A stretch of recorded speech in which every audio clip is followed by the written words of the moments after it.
Owning big dogs is a responsibility. But owning two one-year-old German shepherds? That's cardio.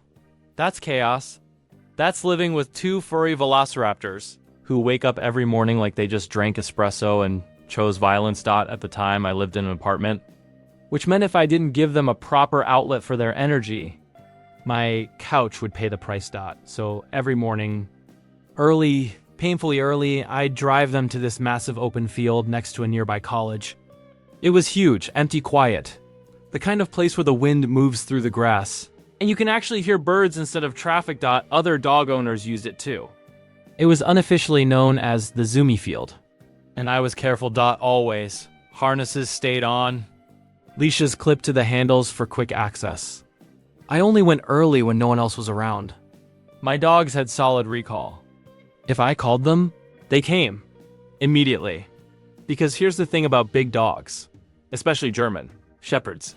They don't get second chances. If a small dog snaps, it's feisty. If a big dog reacts, it's dangerous. And my two had already been attacked once before. The sound of another dog lunging, snarling, the shock, the fear, trying to pull them away, that memory never leaves you. So I was cautious, hyper-aware, protective. That morning started like every other. Dew still clung to the grass. My dogs were sprinting in wide circles, tongues hanging out, pure joy. Their ears flopped when they turned too fast. They looked free, and then I saw her, a woman in the distance, walking a small dog. Okay, fine, no big deal. I called my dogs over immediately. They came running. I clipped their leashes back on, guided them farther out, into the field to give her space. That's what responsible looks like. But instead of continuing on her path, she changed direction.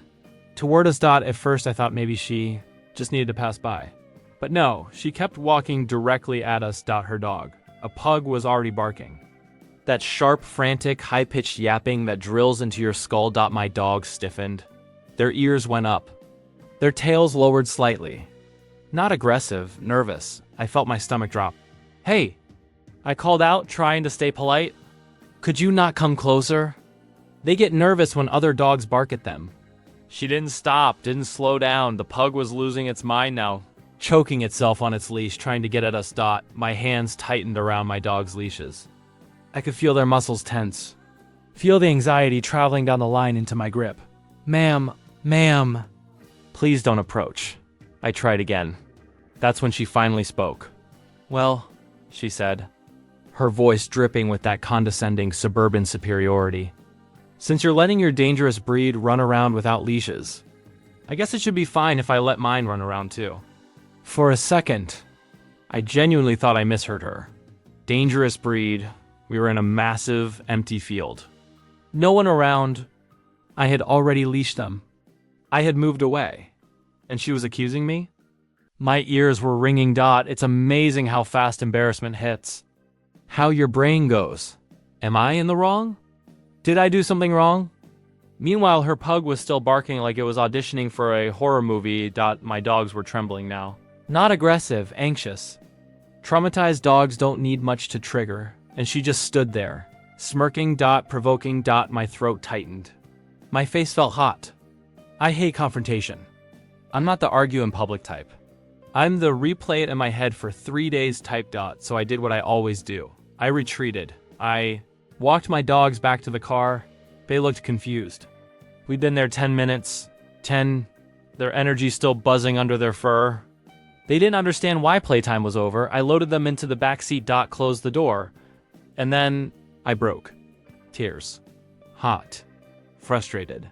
Humiliated tears. Because no matter how careful I am, no matter how responsible I try to be, someone will always see my dogs and assume the worst. I sat there gripping the steering wheel, trying to breathe. And then I looked up. And what I saw flipped a switch in my brain. She unclipped her. Pug. Right there. Let it run loose in the same field. She had just accused me of misusing. She wanted the field to herself. That's all this was. She bullied me out. And the second I left, rules didn't matter anymore. Something inside me snapped. Not rational. Not mature. Not strategic. Just snap. I rolled the windows down so my dogs had air. I'll be right back. I muttered, though they had no idea what that meant, and I stepped out of the car. I didn't have a plan. I wasn't thinking. I was just done being polite, done being quiet, done being the bigger person, as I walked toward her. One singular thought echoed in my head, do it. You know that meme? Emperor Palpatine whispering, do it. Yeah, I reached the edge of where her pug was sniffing around, and I bent down, and I barked. Loud, sharp, unhinged, then I started chasing it, full commitment. Arms bent. Shoulders forward. Barking like an absolute maniac, the pug screamed. Those weird, gremlin, demonic, wheezing noises pugs make. Amplified, it took off, she shrieked. What is wrong with you? But I didn't stop, if my dogs were dangerous. Fine, let's make it theatrical. The pug darted toward her. Because of course it did.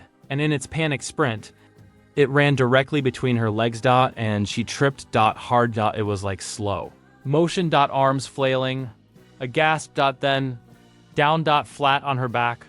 For a split second, she looked like a tipped-over turtle, legs kicking in the air. Absolutely stunned, then she started screaming about police, about assault, about how I was insane. Maybe I was. But in that moment, I felt incredible. Not proud, not noble, but free. I turned and jogged back to my car. Heart pounding so hard I could hear it in my ears.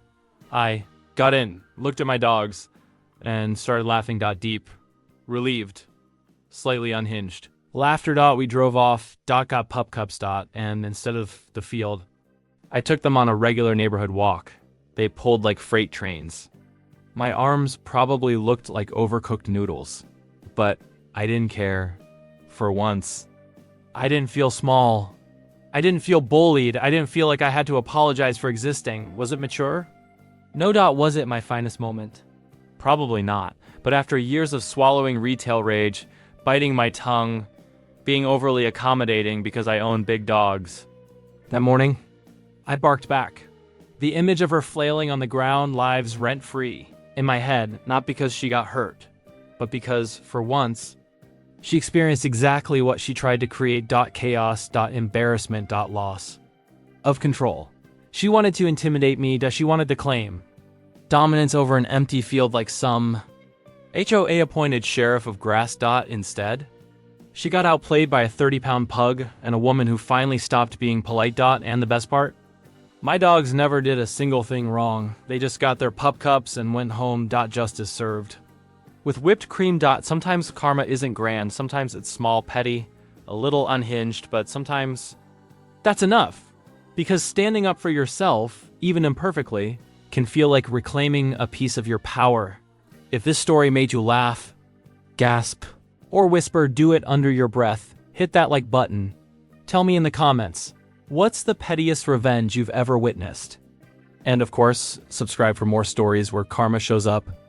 Sometimes on four legs. See you in the next one.